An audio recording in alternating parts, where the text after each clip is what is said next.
Hello friends, मेरा नाम राकेश वर्मा और मेरे यूट्यूब चैनल पे आपका स्वागत है। दोस्तों, आज की वीडियो में जानेंगे मध्य प्रदेश की प्रमुख गुफाओं के बारे में और उनसे जुड़े महत्वपूर्ण तथ्यों को जानेंगे। तो चलिए शुरू करते हैं। भीमबेटका की गुफाएं। तो भीमबेटका की गुफाएं मध्य भारत के पठार के दक्षिणी किनारे पर स्थित विंध्याचल की पहाड़ियों के निचले छोर पर हैं।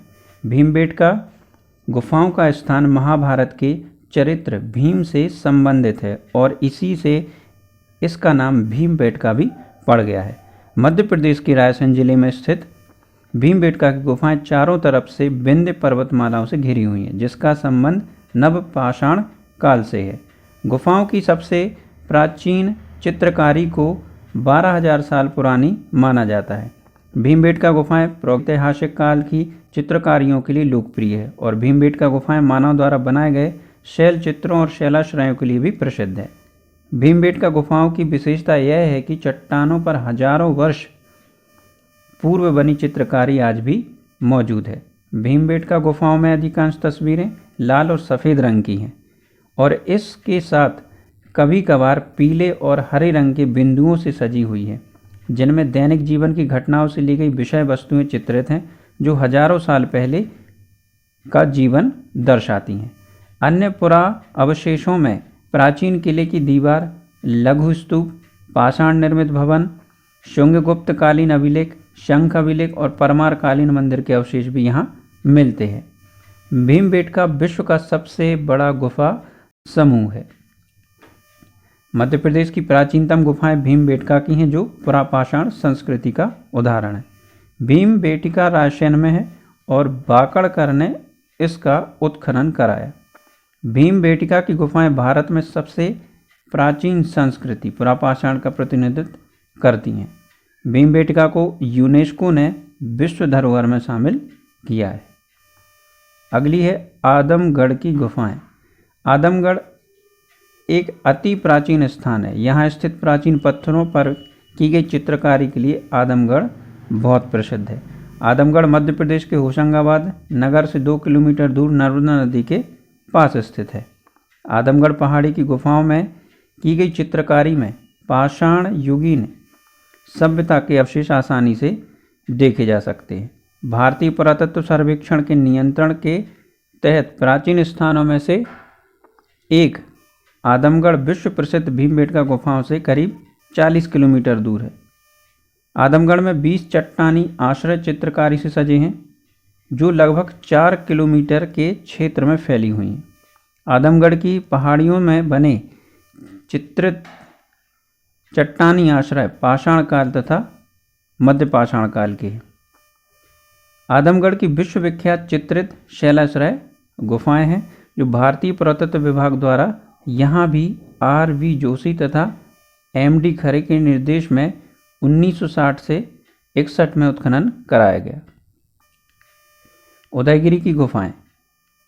मध्य प्रदेश के विदिशा जिले में उदयगिरी की गुफाएं स्थित हैं और इन गुफाओं को पहले नीचेगिरी के नाम से जाना जाता था। बेसनगर या प्राचीन विदिशा के निकट उदयगिरी विदिशा नगरी का ही एक उपनगर है और एक अन्य गुफा में गुप्त संवत 425 से 426 ईसा में उत्कीर्ण कुमार गुप्त प्रथम के शासनकाल का एक अभिलेख है। इसमें शंकर नामक किसी व्यक्ति द्वारा गुफा के प्रवेश द्वार पर जैन तीर्थंकर पार्श्वनाथ की मूर्ति के प्रतिष्ठापित किए जाने का उल्लेख है। यह प्राचीन स्थल भिलसा से 4 मील दूर बेतवा तथा बेश नदियों के बीच स्थित है। चंद्रगुप्त द्वितीय के उदयगिरी गुहा लेख में इस सुप्रसिद्ध पहाड़ी का वर्णन है। यहाँ पर 20 गुफाएं हैं, जो हिंदू और जैन मूर्तिकारी के लिए प्रसिद्ध हैं। मूर्तियाँ विभिन्न पौराणिक कथाओं से संबंधित है और अधिकांश गुप्तकालीन है। उदयगिरी के द्वितीय गुफा लेख में चंद्रगुप्त के सचिव पाटलिपुत्र निवासी वीरसेन उर्फ शाब द्वारा शिव मंदिर के रूप में गुफा निर्माण कराने का उल्लेख है। तृतीय उदयगिरी की गुफा लेख में कुमार गुप्त के शासनकाल में शंकर नामक व्यक्ति द्वारा गुफा संख्या 10 के द्वार पर जैन तीर्थंकर पार्श्वनाथ की मूर्ति को प्रतिष्ठित कराने का उल्लेख है। गुफा संख्या 1 को सूरज गुफा कहा जाता है। मान्यता है कि पहले इसमें सूर्य नारायण की मूर्ति स्थापित थी, जो बाद में नष्ट हो गई। इस गुफा में अटखेलियाँ करती बेत्रवती, सांची स्तूप तथा रायसेन के किले की शिलाएं स्पष्ट दिखाई पड़ती हैं। गुफा संख्या 2 लगभग नष्ट प्राय है। गुफा संख्या 3 काफ़ी बड़ी है, जो भीतर से 86 फीट चौड़ी और 6 फीट 3 इंच गहरी। इसमें बची 5 मूर्तियों में से कुछ मूर्तियां चतुर्मुखी हैं व वनमाला धारण किए हुए हैं। गुफा संख्या 4 को बीन की गुफा कहते हैं, क्योंकि इस प्रवेश द्वार पर एक मनुष्य वीणा वादन में व्यस्त दिखाया गया है और इस गुफा में शिवलिंग की प्रतिमा भी स्थित है। गुफा संख्या 5 मूर्तिकला की दृष्टि से महत्वपूर्ण है। इसे बराह गुफा कहते हैं, क्योंकि इसमें बराह अवतार की सुंदर झांकी है। इसमें बराह भगवान को नर बराह रूप में अंकित किया गया है। उनका बायां पांव नाग राजा के सिर पर दिखलाया गया है, जो संभवतः गुप्त काल में गुप्त सम्राटों द्वारा किए गए नाग शक्ति के परिहास का प्रतीक है। इसकी प्रमुख विशेषता इसका बृहद शैलकृत आकार है, जो भगवान विष्णु के अवतार बराह द्वारा पृथ्वी माता को विप्लव से बचाने का परिचायक है। गुफा संख्या 6 दरवाजे के बाहर 2 द्वारपाल, 2 विष्णु, 1 गणेश और 1 महिषासुर मर्दिनी की मूर्ति बनाई हुई है। गुफा संख्या 7 से प्राप्त अभिलेखों से पता चलता है कि यह एक शैव गुफा है। गुफा संख्या 8 पूरी तरह से नष्ट हो चुकी है। गुफा संख्या 9, 10, 11 और 12 वैष्णव गुफाएं, जिसमें सिर्फ विष्णु के अवशेष रह गए हैं मूर्ति के। गुफा संख्या 13 शेषशाही विष्णु की मूर्ति के लिए प्रसिद्ध है और मूर्ति की लंबाई 12 फीट है। मूर्ति के सिर पर फारसी मुकुट, गले में हार, भुजबंद व हाथों में कंगन है और बयंती माला घुटनों तक लंबी है। गुफा संख्या 14, 15, 16 लगभग नष्ट और खाली हैं। गुफा संख्या 17 में दोनों तरफ द्वारपाल गणेश की मूर्ति के अलावा महिषासुर मर्दिनी की भी एक मूर्ति है। गुफा संख्या 18 की मूर्तियां खंडित हैं, जो लगभग खाली हैं। गुफा संख्या 19 उदयगिरी की गुफाओं में सबसे बड़ी है। इसके अंदर एक शिवलिंग है, जिसकी पूजा स्थानीय लोग आज भी करते हैं। ऊपर भीतरी छत पर कमल की आकृति बनी हुई है। बाहर दोनों ओर द्वारपालों की 2 बड़ी बड़ी क्षरण युक्त मूर्तियां हैं। ऊपर की तरफ एक समुद्र मंथन का भी दृश्य है। गुफा संख्या 20 जैन गुफा के नाम से जानी जाती है, जिसमें पार्श्वनाथ की मूर्तियों का जिक्र मिलता है। इस गुफा में 4 मूर्तियां हैं, जो कमलासनों पर विराजित हैं। भृतहरि की गुफाएं, उज्जैन। क्षिप्रा नदी के तट पर उज्जैन में भृतहरि की गुफाएं स्थित हैं और इसके संबंध में यह माना जाता है कि यहाँ राजा भृतहरि ने तपस्या की थी। यह गुफा शहर से बाहर एक सुनसान इलाके में है। यहाँ पर एक गुफा और है जो कि पहली गुफा से छोटी है, और यह इसी गुफा में भृतहरि ने 12 वर्षों तक तपस्या की थी। और गोपी चंद की गुफा है, जो कि भृतहरि का भतीजा था। यहाँ की छत बड़े बड़े पत्थरों के सहारे टिकी हुई है और गुफा के अंत में राजा भृतहरि की प्रतिमा है। गुफा में भृतहरि की प्रतिमा के सामने एक धुनी भी है, जिसकी राख हमेशा गर्म ही रहती है। ये उज्जैन में है। यहाँ कुल 9 गुफाएं हैं और यह खंडित हो चुकी हैं।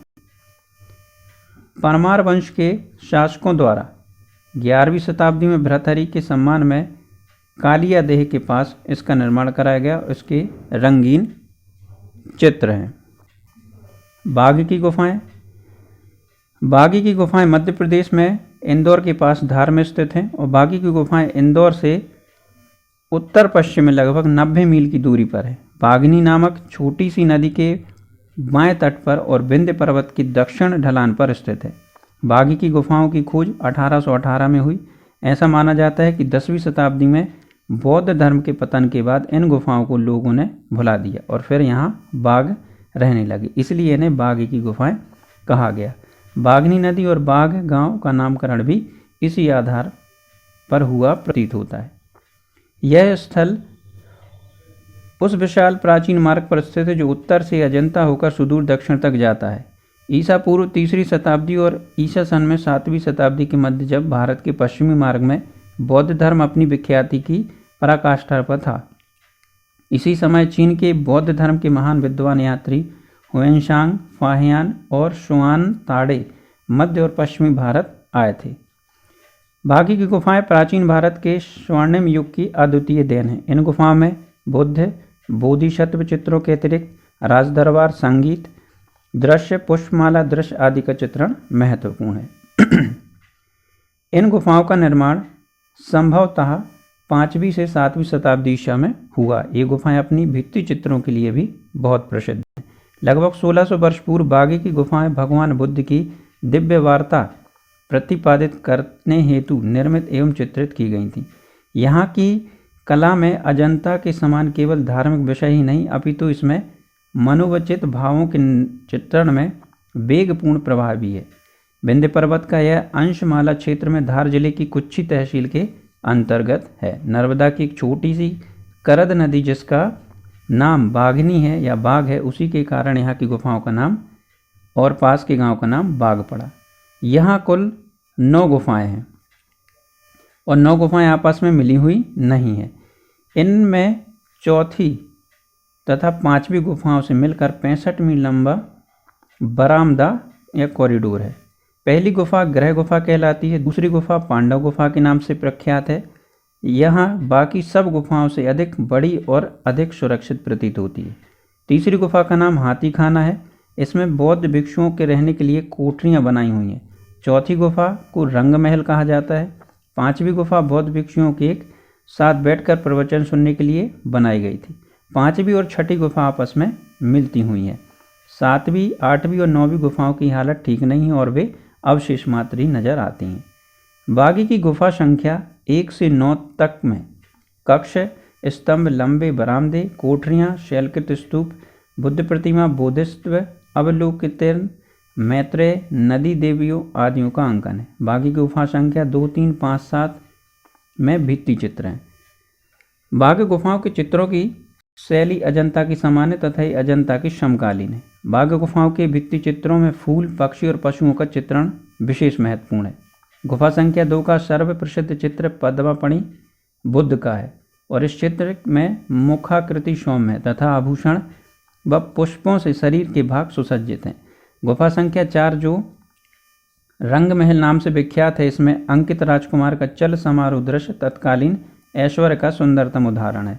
गुफा संख्या 2 के चित्रों में बुद्ध धर्मचक्र प्रवर्तक मुद्रा में उपदेश देते बुद्ध एवं बोधिसत्व के प्रभाव मंडल सहित हैं। इन गुफाओं पर भी की गई चित्रकारी को फ्रेस्को मुराल पेंटिंग कहा जाता है। ये चूने के पल स्तर पर बनी है। इन चित्रों को ग्वालियर के गुजरी महल संग्रहालय और भोपाल के राज्य पुरातत्व संग्रहालय में देखा जा सकता है।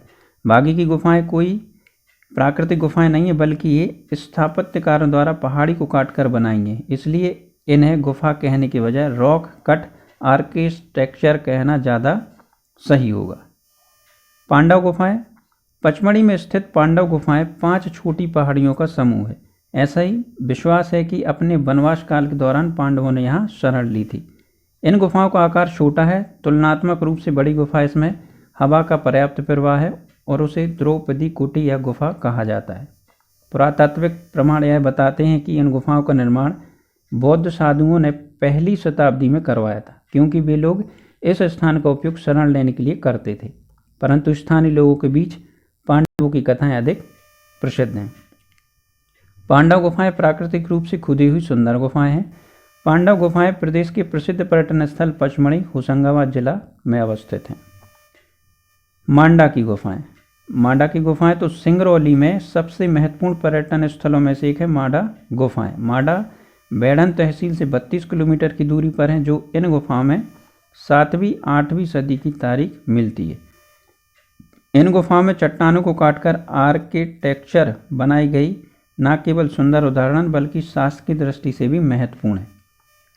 इन गुफाओं को विवाह माडा, गणेश माडा, जलिया माडा आदि विभिन्न नामों से जाना जाता है, जो गुफाओं की एक श्रृंखला से मिलकर बनी है।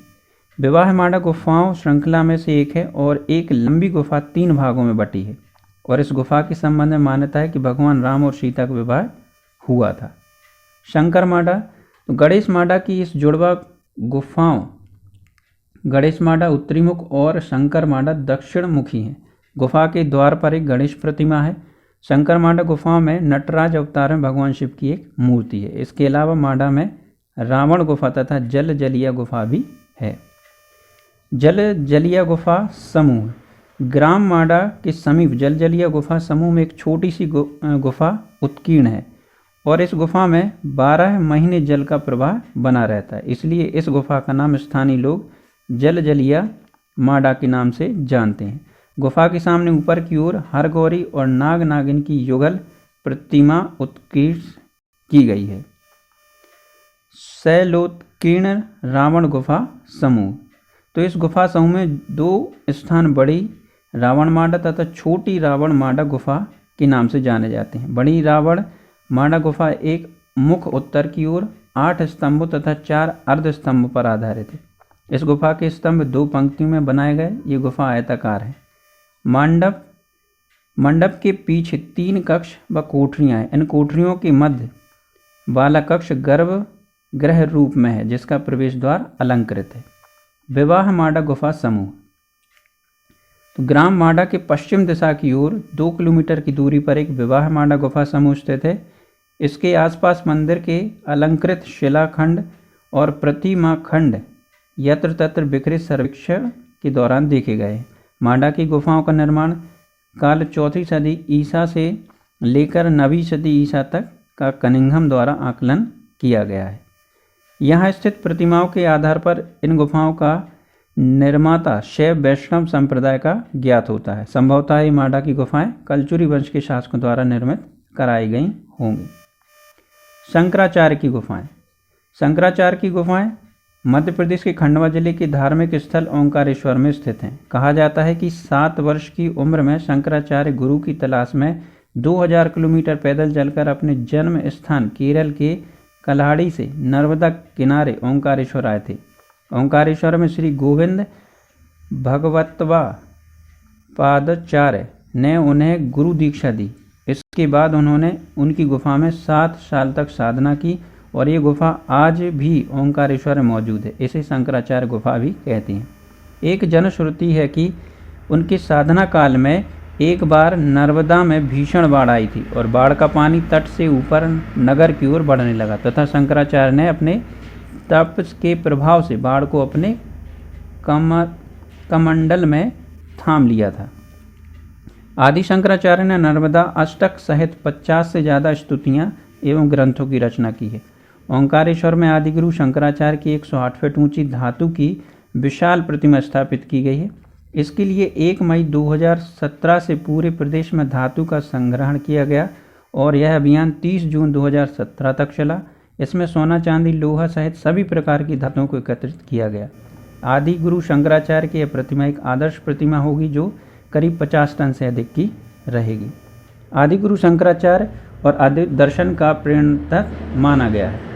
उनके विचार और उपदेश के अनुसार आत्मा परमात्मा को एक रूप बताया गया है। स्मार्त संप्रदाय के लोगों ने आदि गुरु को शिव का अवतार माना है। इन्होंने भारत की 4 दिशाओं में 4 मठों की स्थापना की। बिलोवा गुफाएं। मध्य प्रदेश के ग्वालियर जिले की नगर परिषद बिलोवा अपनी पान की खेती के अलावा गुफाओं के लिए भी जाना जाता है। नगर Bilowa Gwalior Jhansi national highway NH75 पर ग्वालियर से 25 किलोमीटर दूर मुख्य मार्ग से 3 किलोमीटर अंदर पूर्व दिशा में स्थित है। यहाँ पर सिद्धेश्वर मंदिर स्थित है, जिसमें पहाड़ों के अंदर से भदावना तक गुफा प्राचीन काल से है।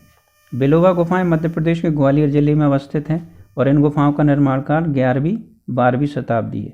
बिलोवा की गुफाओं में शैलकृत शैव प्रतिमाएं हैं। मृगेंद्रनाथ गुफाएं। तो मृगेंद्रनाथ गुफाएं वर्ष 2009 में मध्य प्रदेश के पुरातत्व विभाग के रायसेन जिले के पाटनी गांव के निकट मृगेंद्रनाथ गुफा की खोज की है। इस गुफा की लंबाई 1 किलोमीटर है, जो प्रदेश की भीमबेटका की गुफाओं से साम्यता रखती है। यह रायसेन जिले में स्थित है और इसे मृगनाथ की गुफा के नाम से भी जाना जाता है। जिले के बड़े कस्बे से करीब 5 किलोमीटर दूर विंध्याचल पर्वत श्रृंखला के बारे में किंवदंती है कि यह नारद जी की तपस्थली रही है। वर्ष 2008 में उज्जैन के विक्रम विश्वविद्यालय की पुरातत्व विभाग की टीम ने इस गुफा की खोजा था। अब तक यह ऐसी रहस्यमय गुफा है जिसका अंतिम छोर कई किलोमीटर आगे तक जाने के बाद भी किसी को नहीं मिला है। गुफा कई रहस्यों को समेटे है। सबसे हैरत की बात यह है कि एक सकरी सी जगह में गुफा में प्रवेश पाने के बाद यह नीचे अलग अलग स्वरूप में नजर आती है। इलाके में निम्न मार्ग आश्रय को काशिया पाटनी मृगनाथ धाम गुफा मंदिर के नाम से पहचाना जाता है। गुफा में आगे हनुमान भोलेनाथ की मूर्तियां हैं। नागफनी शिला, गौनंदी, नर्मदा जल की धार और गुप्त गंगा जैसे स्थान भी हैं। मंदसौर की बौद्ध गुफाएं। तो मंदसौर जिले के सुबासरा तहसील के ग्राम खेजड़िया भूप में 28 गुफाएं मिलती हैं, जो बौद्ध स्थापत्य कला के अनूठे उदाहरण हैं। अर्धवृत्तायत आकार की पहाड़ी में बनी गुफाओं में लघु कक्षों की संरचना बौद्ध भिक्षु निवास का संकेत देती हैं। कुछ गुफाओं में मंडप बने हैं तथा कुछ गुफाएं आपस में जुड़ी हुई हैं। यह गुफाएं शैलीकृत आधार पर गुप्त ओलिकर काल की प्रतीत होती हैं। ईसा सन 467 की मंदसौर अभिलेख में बौद्ध भिक्षुओं के लिए शैलोत्कीर्ण गुफाएं बनाए जाने का उल्लेख मिलता है। ये गुफाएं पुरातत्व अभिलेखागार एवं राज्य संग्रहालय द्वारा संरक्षित हैं। सारूमारू गुफाएं। ये गुफाएं सीहोर जिले में होशंगाबाद मार्ग पर बुधनी तहसील के पान गुरड़िया गांव में है। इनका निर्माण सम्राट अशोक ने बौद्ध भिक्षुओं के निवास के लिए करवाया था। इनकी बाहरी दीवारों पर भीमबेटका जैसी पेंटिंग्स हैं और इनका काल भी वही है। सारूमारू की गुफाओं के निकट ही उपनित विहार है। इनमें कुल 21 स्तूप हैं। इनमें बौद्ध भिक्षुओं की सारीपुत्र और महामोगलियान के अवशेष हैं। विश्वास किया जाता है कि सम्राट अशोक अपने पुत्र महेंद्र व पुत्री संघमित्रा के साथ यहाँ आए थे। चलिए दोस्तों, अब जानते हैं मध्य प्रदेश की अन्य प्रमुख गुफाएं और वह गुफा किस स्थान पर स्थित हैं, इनको जानेंगे। तो भीमबेटका की गुफाएं अब्दुल्लागंज रायसेन, भरथरी की गुफाएं उज्जैन, उदयगिरी की गुफाएं विदिशा में हैं, बाघ की गुफाएं बाघ धार में हैं, आदमगढ़ की गुफाएं होशंगाबाद में है, पांडव गुफा पचमढ़ी होशंगाबाद में है, मृगनाथ की गुफाएं पाटनी गांव रायसेन में, सारामारू गुफाएं पान गुड़ाड़िया सीहोर में है, बिलुवा गुफाएं ग्वालियर में, शंकराचार्य की गुफाएं ओंकारेश्वर खंडवा में है, देवनाला गुफा डिंडोरी में है, जटाशंकर गुफाएं पचमढ़ी में है, रीछगढ़ की गुफाएं हैं सतपुड़ा नेशनल पार्क में है, बांधवगढ़ की गुफाएं बांधवगढ़ नेशनल पार्क में, काजल रानी की गुफाएं मानधाता खंडवा में है, गोविंदा भागवत पाठ गुफाएं ओमकारेश्वर खंडवा में, धमनार की गुफाएं मंदसौर में है, सिद्धचल जैन मंदिर गुफाएं ग्वालियर में है, मांडा गुफाएं सिंगरौली, सिद्ध बाबा की गुफाएं निवाड़ी, खेजड़िया भूप की गुफाएं गांधी सागर मंदसौर, धर्मराजेश्वर की गुफाएं मंदसौर में, लिखीनाथ गुफा चंदेरी, लिखी छाज गुफा करशा में, लखवारिया गुफा शहडोल में, लोहानी गुफा धार में है, झंझरी गुफाएं कटनी में, सात कोटारी गुफाएं धार में, आपचंद की गुफाएं सागर जिले में, रॉक शेल्टर की गुफाएं यह सागर में है, पहाड़गंज की गुफाएं मुरैना, राधा देवी की गुफाएं छिंदवाड़ा, जामवंत गुफा सत्यनगरी देवास, खंडगिरी की गुफाएं विदिशा, चंद्रशेखर आज़ाद गुफा टीकमगढ़। तो दोस्तों, आज की वीडियो बस इतना ही। आशा करता हूँ आपको मेरा वीडियो पसंद आया होगा। वीडियो पसंद आया हो तो वीडियो को लाइक करें, अपने दोस्तों के साथ शेयर भी करें और मेरे चैनल को सब्सक्राइब करना ना भूलें। Thank you.